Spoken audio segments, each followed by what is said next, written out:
What's going on? What's going on, good folks? This is the Older Dream Podcast. I'm your host, Joe Tynes. I'm your host, Bridgette Burton. Gonna start out with some breathing exercises to just ground ourselves into the room. What we're gonna do is we're gonna inhale deeply, as deep as you can go. And then you're gonna exhale through your mouth. Inhale through your nose. Then exhale through your mouth. Then what you're gonna do, you're gonna take a hand. You're gonna inhale through your left nostril.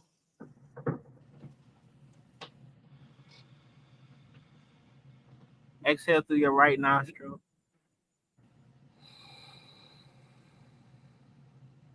One more time. Inhale through your left nostril. And exhale through your right nostril.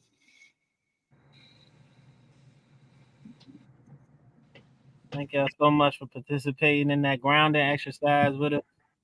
Next up, we're going to have some ancestral veneration time.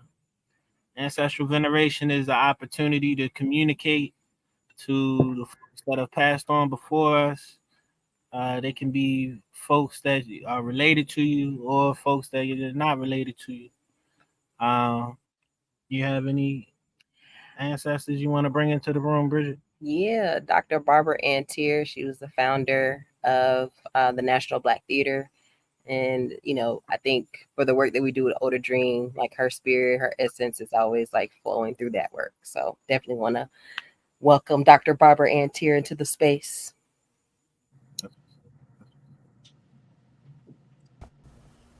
I can throw out Josephine Baker. She's an artist, activist, mostly a dancer, to me at least, musician. She does a lot. Bring her into the atmosphere today. Okay. So for me, I think I'll say one that is maybe more known, but I'll say Martin Luther King Jr. For me, his speech, "I Have a Dream," was something that I kind of like. It was something for me that allowed me to kind of start gaining confidence for myself. It was like one of my first speeches I ever really did. So just doing that and just learning more about like my community and things like that. Yeah. And for those who are watching on YouTube and Facebook, definitely put in the chat, ancestors y'all want to welcome into the space. This is a creative podcast. We're here for the artists, the creatives. So of course, any creatives we want to, have their essence and energy in. Absolutely. So what is Older Dream? Older Dream is an incubation space. Older Dream is an opportunity for artists to connect and experience life together. We do Sunday dinner often. Just finding ways to connect with other artists, other creators, and support for them. Thank you. We say we were founded in 2016 and officially established in 2022 because we were doing the work of getting resources for artists to create as individuals and doing that work in different states. And in 2022, Joe and I came together to be co-founders of Older Dream. So we're really excited to be on the artist exchange to do poor artists. Poor as in POUR. This is definitely an active narrative against the struggling artists or the poor artists narrative. Like, we believe the work that we're doing is pouring into artists, whether that be resources, inspiration, love, community, networking. That's what our framework is, the poor artist model. So you'll see a lot of that in the work that we're doing to be pouring into other artists. We'll let our guests introduce themselves. So I don't know, Jackson or Briana, who wants to go first? It looks like me. Okay. Okay. All right. Happy Friday, everybody. It's Friday night. I feel great. My name is Briana. Go by Briana Eunique. Um, who am I? I am a entrepreneur, as a dancer and art educator. I guess that's 24/7. By night, I am a doctoral student. This fall is actually my third year, whereby I study how specifically Black student identity develops inside and outside of the classroom and how the access to the arts impacts how they learn. So I take my passion for the arts into my studies because I used to be a former teacher here. I'm in Baltimore City currently, local to Baltimore, initially from Philly. And I love working with the young people. So we got to give them access to the art so that they have opportunity to be successful and succeed. So that's me. I'm here. Shout out to the poor artists. All right. I'm Jackson Bailey. I am an artist. I'm the owner of JC Bailey Art. So for me, I use my art and I try to allow other Black boys and Black males like me to kind of see themselves in the art that I create so that they're able to feel more seen and kind of push away that narrative that, Black boys are aggressive or Black boys have to be coddled into this one sort of perspective and narrative. So I try to help bring light to that and make Black boys feel more represented.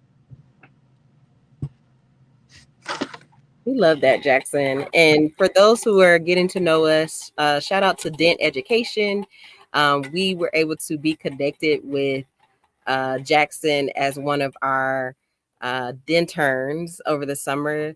Jackson and Josie, who's not with us today, but we hope we can get Josie as a guest onto the podcast sometime soon. But Jackson and Josie designed our merch that will be dropping at the end of this 6-week trial. So if y'all stay connected with us each Friday for the next 6 weeks, we will have this drop and we'll be kind of doing some things to kind of, give little, I don't know, Easter eggs, to like drop it. But that design is Jackson and Josie.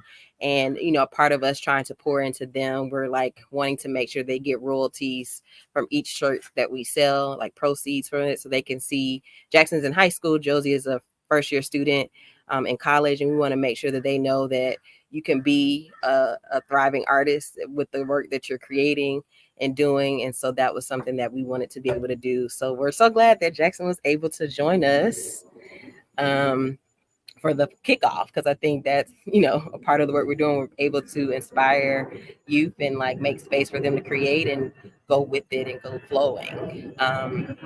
Yeah. What do you want to say about Ah, let's get right on into it. Yeah. So for the next 6 weeks, we have different topics lined up. Sorry, y'all, we're outside. We're trying to enjoy the nature. But life is we're just in here. Life is life in it. We're just making it happen. So be with us, be flexible with us. We got microgreens over here. We're trying to nurture our bodies. We're drinking water. So, we're casual, we're laid back here. But the next 6 weeks, we're just kind of talking about and really exploring like poor artists, like, and pouring into each other. And I think we have to start with talking about poverty and why even people like have the narrative around the struggling artists. I guess my first question for our guests is, if you want to answer, my first question is, why do we think that's the narrative around artists being like struggling artists or poor artists? Can I go first? Yeah, go ahead. Okay. So when you asked me to join this, I said, oh my God, that is my life. So, like, poverty for me, it started in the mindset of my family. Like, I grew up in Philly, private boarding school. Like, I lived in the county, if we want to call it that, but I went to school in the hood. And I had access to arts. I still have all my sketchbook, like everything that I did and I had, like, my school provided that for me. But I went to a private school. My private school, Girard College, for anybody who know what's going on in Philly. But we had access to resources. So I had a privilege to attend that school. But when I attended that school 1st to 12th grade, so when I went to pursue collegiate, like my career, like what do I want to do with my life, I wanted to be a dancer. And the first thing my parents said, my mom specifically, you need to get a job that's going to pay. So the mindset that we're stuck in is that like art is not a career. It's not something that you can live off of. It's not something you can thrive to do. So today, almost 30, I'm just like still dreaming and wishing that I could be an artist. And it's not until I get into spaces like this where I'm like, oh, I am an artist. I teach dance. I'm a creative. Like, I have so many avenues within myself that I just didn't release just because I didn't believe. And when I think about that disbelief that I have, it started when I was a little girl, when I was aspiring to be a dancer and travel the world and do all these things as an artist, but was shut down because you need to go to work. So I think that mindset is number one in poverty because we don't believe in ourselves, and because somebody above me who had, I guess, essentially control told me I couldn't do it. I didn't believe in myself that I could do it either, so I never did it. So I said, I'm gonna be a teacher. I can teach dance to somebody else. I can help somebody else. I can do this. And it wasn't until that I went to Hampton for undergrad that I actually experienced some things with dance that made me hate dance, and I quit. And I said that, you know what? I need other people to not have this experience, specifically black girls. They need to be able to grow up and know that, like, if you want to dance, you can dance, but you also got to work for it. We can't just do it for fun. When we think of sports or anything that where people practice, for me, dance was the same thing. It's a sport. And if we work towards it, we can be traveling the world and doing all those things too. But it starts with the individuals we're putting in front of children and how we teach them to love themselves and to love what they do, and that like they can grow to be up to become and do whatever it is that they want. So, mindset. We love that. Jackson, Had did to, you want to talk? sorry. Of course. So, for me, I think that it's rooted in, like Miss Brianna was saying, in how like sometimes our parents or the society around us kind of tell us that artists, like being an artist, isn't a real job. Even my mom, someone who's also an artist, has like experienced that, and it wasn't until later in her life that she realized, like, art is something that she can do for her own self, and it's actually the business that she runs right now. But I also think that maybe one of the also like possible narratives for that is also stuck into the fact that especially for a lot of black artists, because of like racial injustices like redlining or just discrimination, they don't have access to the resources that they need, or maybe they aren't even like the role models that they should have are able to be seen by them, so they don't even think that it's a possible avenue that they could take. So I just think that it's kind of like a mix of multiple things, and that it's just something that we really need to like change as a society, especially since art is actually like such a big avenue in the like career space. Like whether it comes to like the movies you watch, the games you play, like literally anything you see is most likely made by an artist. Like whether it be the clothes you have on or just really anything. So yeah.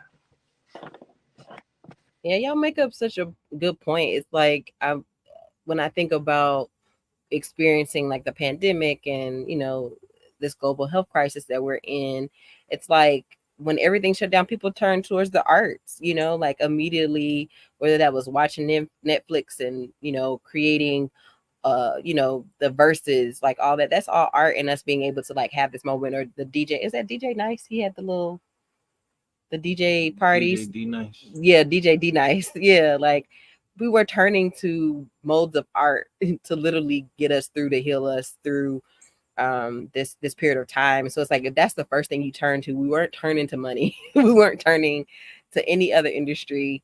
We were turning to the arts. And so it's definitely like, it's somewhere someone said like art wasn't valued.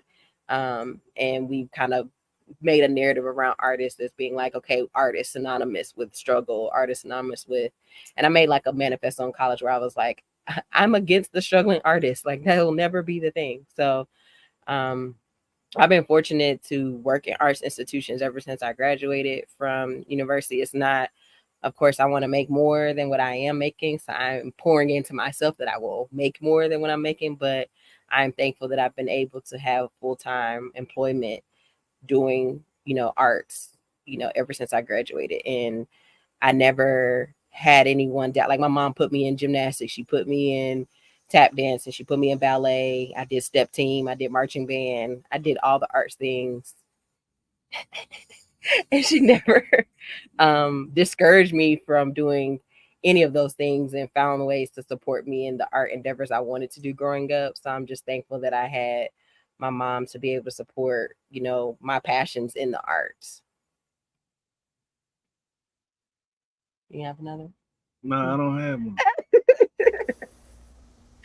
one. I'm currently doing my best to evade the struggling moniker because I feel that way about myself, and so it's just like hearing what y'all have to say about it is helpful in this season of my life where there is struggle and there is hardship, but there's also opportunity to look at my art and that can it can still be meaningful even though I'm going through a season of struggle.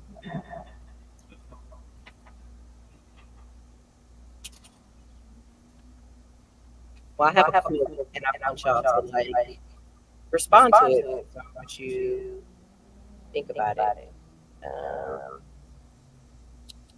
Well, it was a. This is our first time doing this, so shout out to the artist exchange.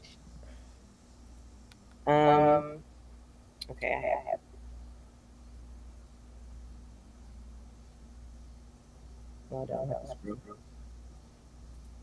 Okay.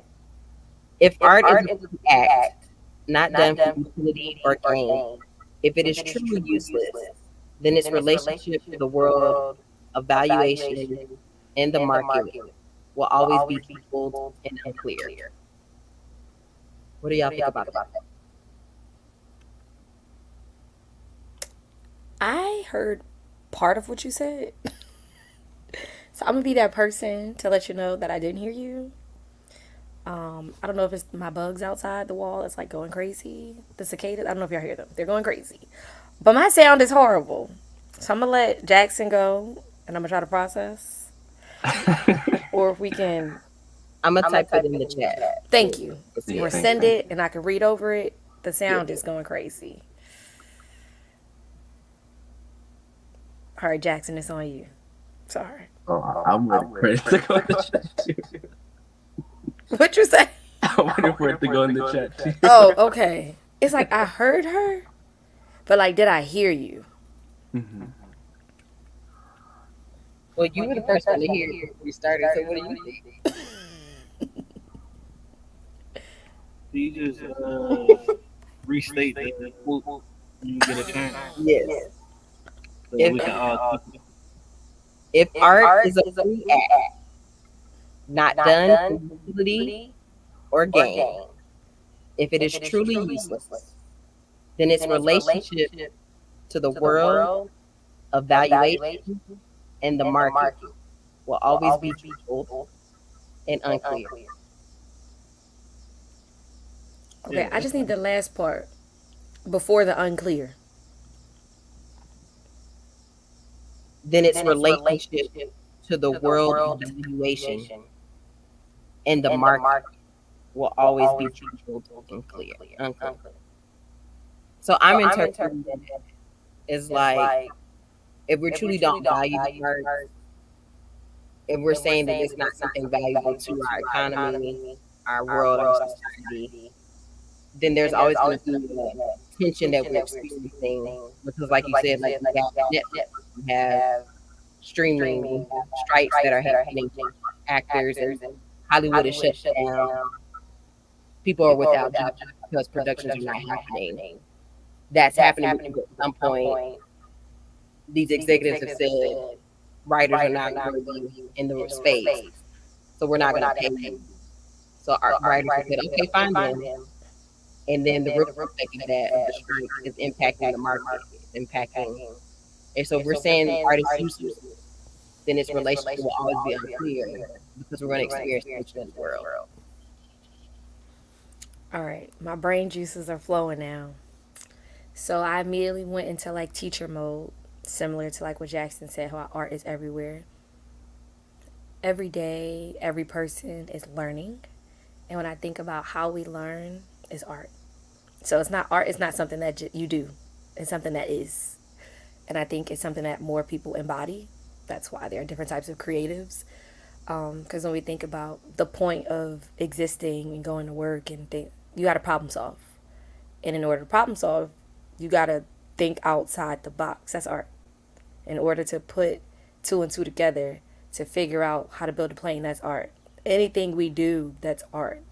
And I feel like in my research, I have learned that like the first schools that opened were art schools, singing schools. And I'm not gonna start throwing out dates and all of that because I don't got my notes right now. But just tapping into my brain and what I remember from my classes last semester, the first school opened that opened in America. I'm talking about U.S. context. Was in Massachusetts, and it was a singing school, learning to interpret hymns for the Bible. So religious, like schools started to read the Bible and sing the hymns. And that's art. Like learning wasn't always about can you read a book? Can you count?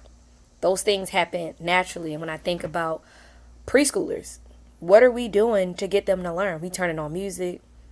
We got things color coded.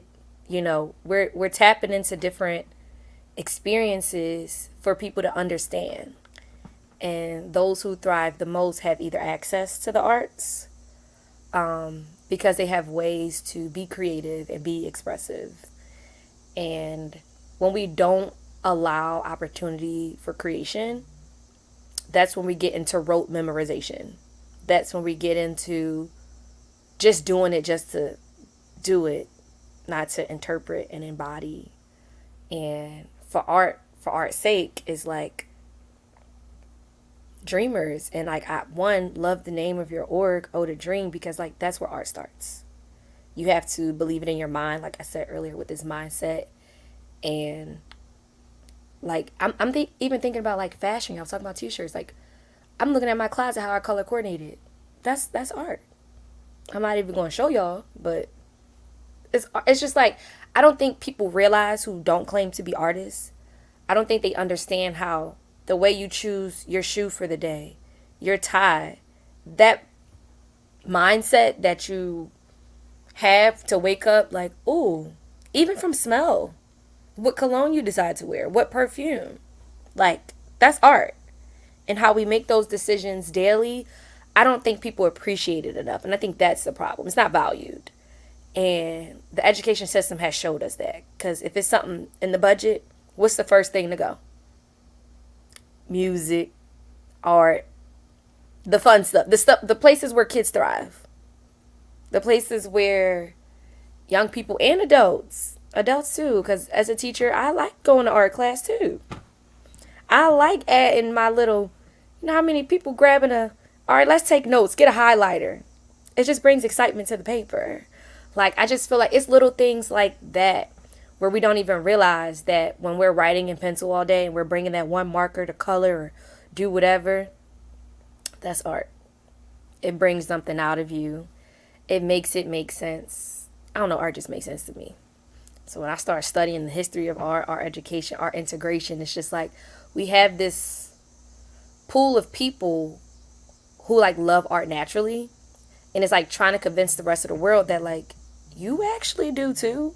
And you probably use it just as much as me. But because we get so stuck in society and career and lifestyle, some people just don't value it. Yeah. So Brianna and I are part of Be More Empowered inaugural business cohort. And we taught a camp over the summer to the youth in the Be More Empowered cohort. And one of the exercises we had them do was like use 3 colors and draw like your dream place that you want to go. And we worked with like teens and younger girls, and they were not sticking to the 3 color rule. It was elaborate photos with like dimension. Just because they taught their favorite place. Or we did another exercise where we were telling them to do a vision board of their goal at the end of the summer. Elaborate vision boards. And it's just like making space for these youth to say, this is how I want to accomplish goals. This is my favorite place, even if that's in my room, my window. It was just a beautiful experience to have. And I'm gonna jump and add on to that and think about the spaces like we let them do it because it's like, oh, be free. We're artists. We're creatives. There are so many places where that's going to get shut down. Like we gave them a 7-minute timer, y'all. Some of them are like, no, I need to finish this. Like they were into their vision boards. They were like, I'm going to finish this. And there were very elaborate drawings. I think what they were ages. The youngest was 9, the oldest maybe 17. Everybody was into it. But when I think of the classroom, even myself as a teacher, like I decided to step out of that space because a teacher would shut that down. And think how that's going to impact them as upcoming artists and creatives.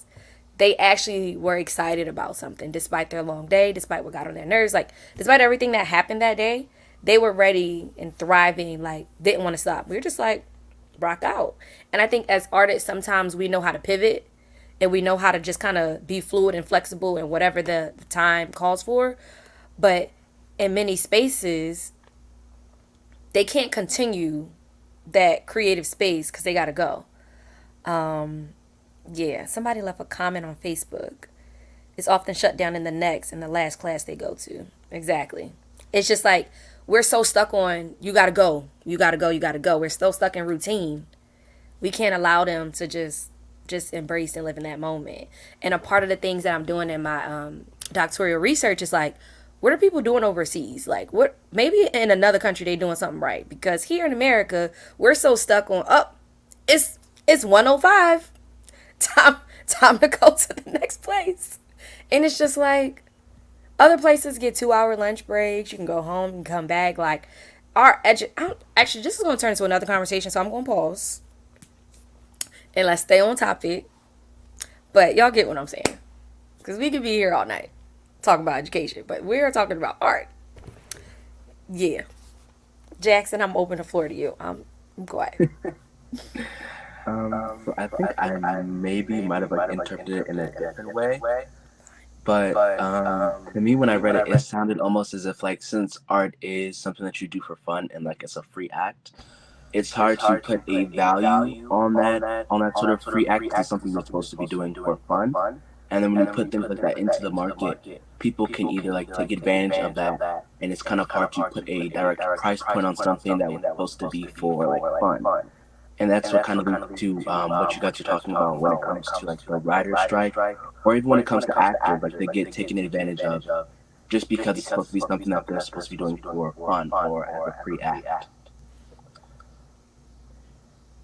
All right, y'all gonna notice I talk a lot, so I'm gonna add on to that too. I think the problem with art is that people think art is like physical. When you think of when you said, Jackson, like art is supposed to be fun, it's like, is it always? Sometimes people don't even realize they're doing art. Like when people get dressed, I mean, I guess they're having fun, but or are they just going to work? So it's like, I'm gonna just leave it there. Well, how did you? I talked about how I interpreted it. How did you interpret the quote? Come on, Joe. I interpreted the quote in a way that kind of hold philanthropic circles accountable, because a lot of times they're developing evaluations towards getting funded in the community, and so when you have organizations that don't value art, it shows in their budget line at the end of the year.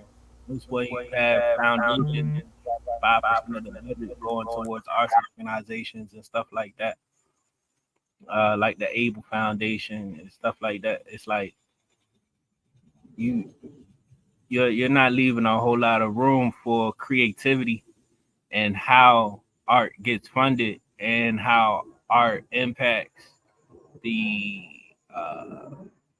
the overall ecosystem of where you're trying to build resources as a philanthropic institution.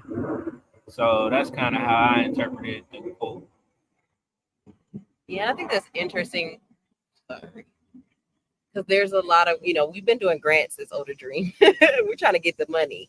And we've been going to, doing the grants, like doing the hustle of that to do our due diligence and being like, hey, we want to get funded. Here are the things we're doing. But like even the grant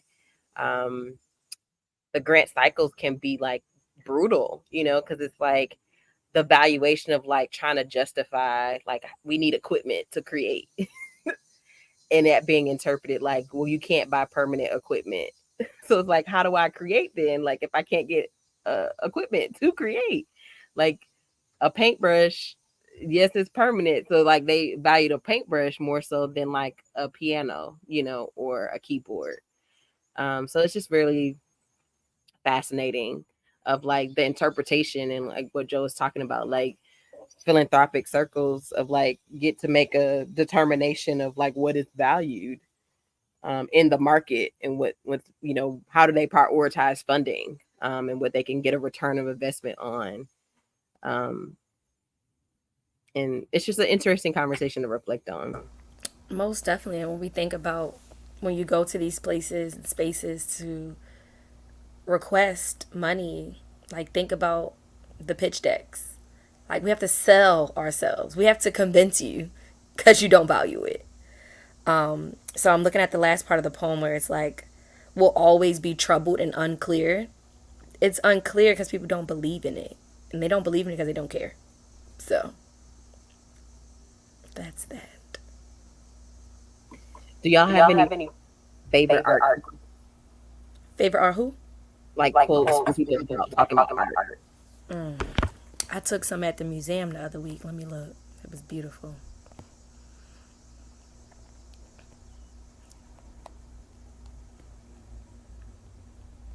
I was at the African American Museum in DC, and I've been twice, and I feel like you need maybe a month to do the whole thing.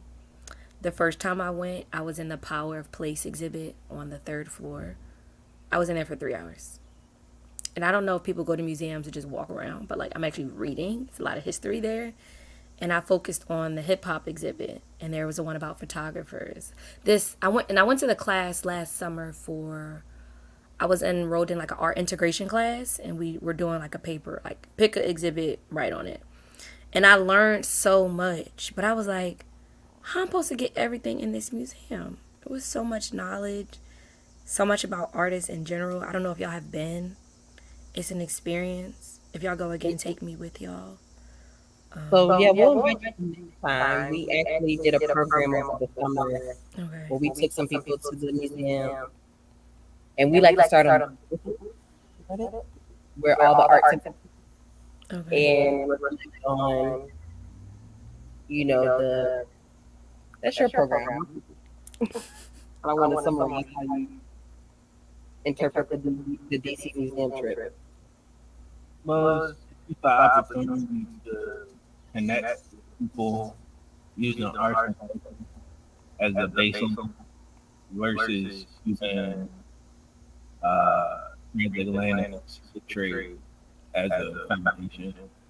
It's not the disregard Atlantic slip trade, but it's framing it in a way that might be more towards digesting the content of the museum itself.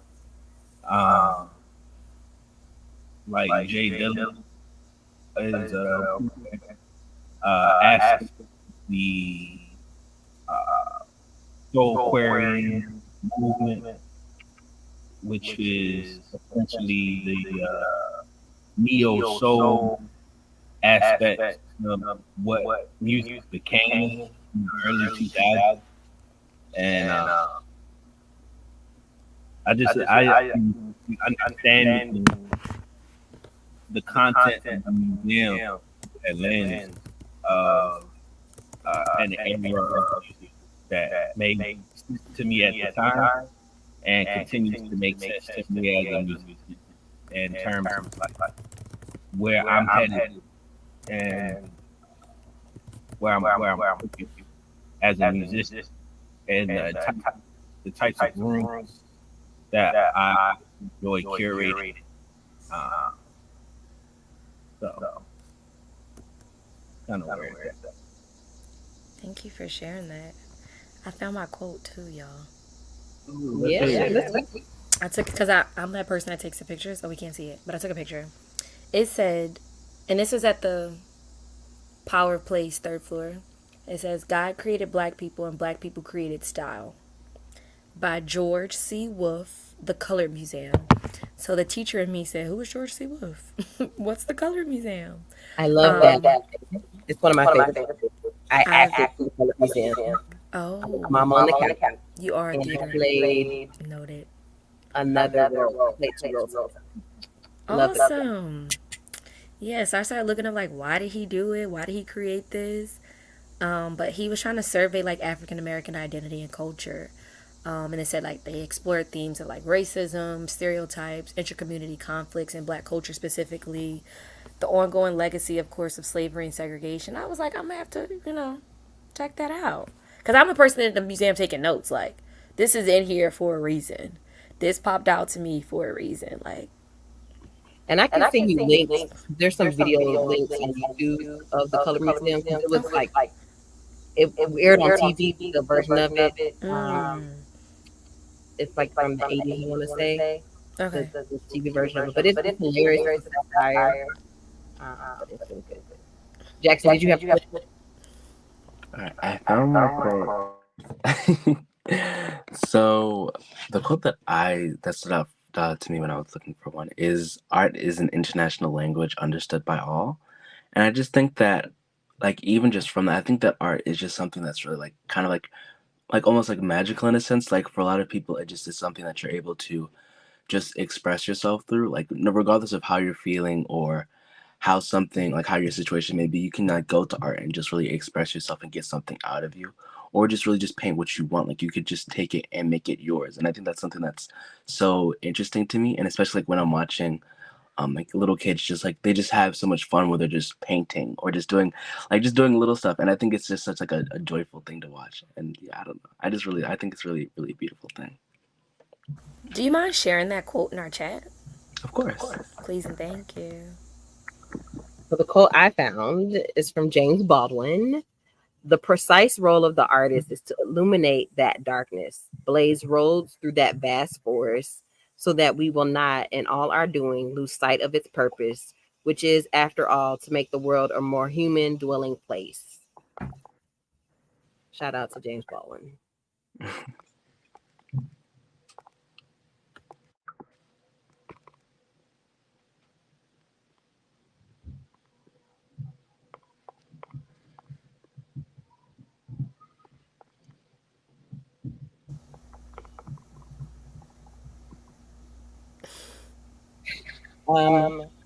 So our last of the podcast we want to do is called Core Resources. So we definitely want to be able to share resources that we know about for artists and creatives to take advantage of.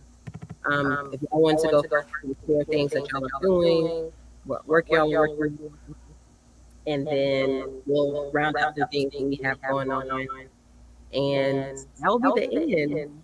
And we'll give a recap of what's coming up for Older Dream, but we want to highlight you first. And what resources do y'all have for creatives? I'm sorry, could you repeat the start of it one more time? I can hear you. Sorry. So the last part of the podcast that we want to do is share resources for creatives. So if there are any resources that you have to share, like event or website or other creatives that you know, then share that. And we will also share some stuff doing upcoming events at Older Dream. But we want to start with y'all.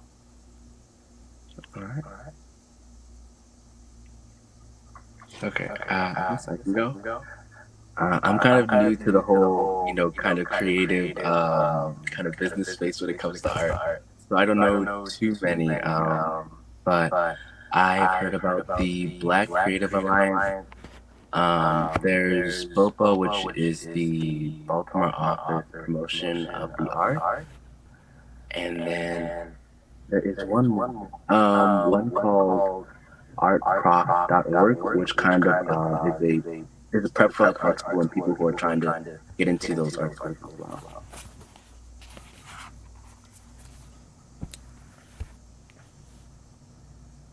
trying to write these things down. Sorry. All right. So for me, again, my name is Briana Eunique. I work with Bridgette and our Black Women's Business cohort, and I'm actually rebranding my organization to ensure that kids are not just dancing. And with my work as a teacher, I bring those two things together. So I have a community called the B Institute, and it is a community where creative literacy is consciously uplifted. And this is a place for young people literally to express themselves. So our upcoming programs will look like continued dance courses, but the education behind why we're dancing. We're looking to connect with some artists to bring in an art program for some young people. And then as well, we have academic coaching and tutoring. Looking more, so we used to be a private program, so now we're going community based. So we're looking to partner with some upcoming schools in West Baltimore to bring our arts education to the schools directly. Also currently partnered with 2 churches. But the B Institute is available on Instagram at theb.institute. You can also follow me on Instagram at Briana Eunique.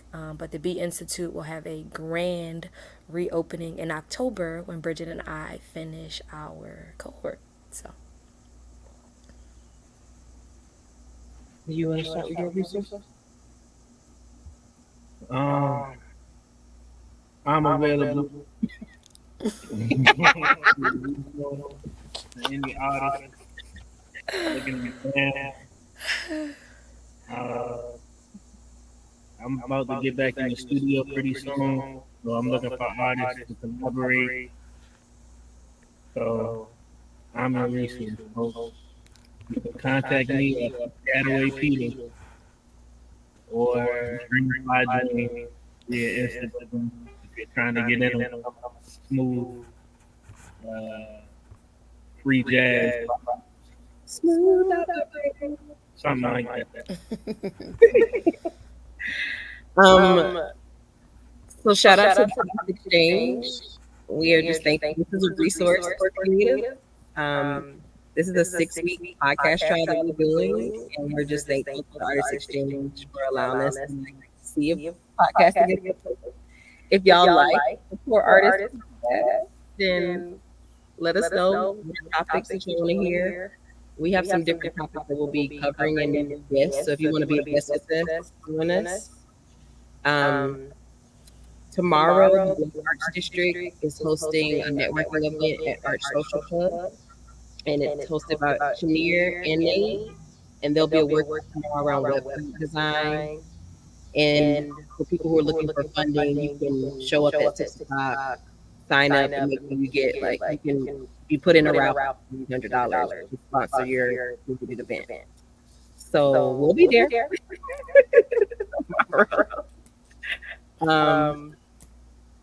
The Baltimore Center Stage has a local film festival that has applications open. It's a paid opportunity. So you just submit. You can do a workshop, performance, submit visual art, and all the artists who get accepted in the festival are paid. So definitely we'll share those links. Older Dream has an artist community resource page, and so definitely go to our website.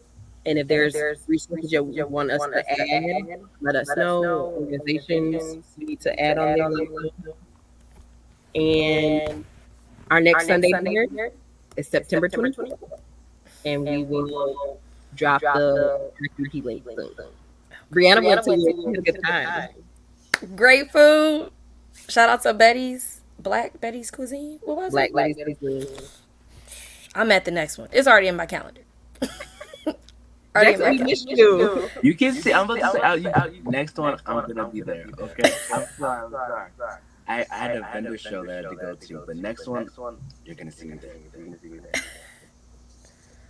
And stay tuned more to see the design that Jackson created for us as we get ready for our merch drop.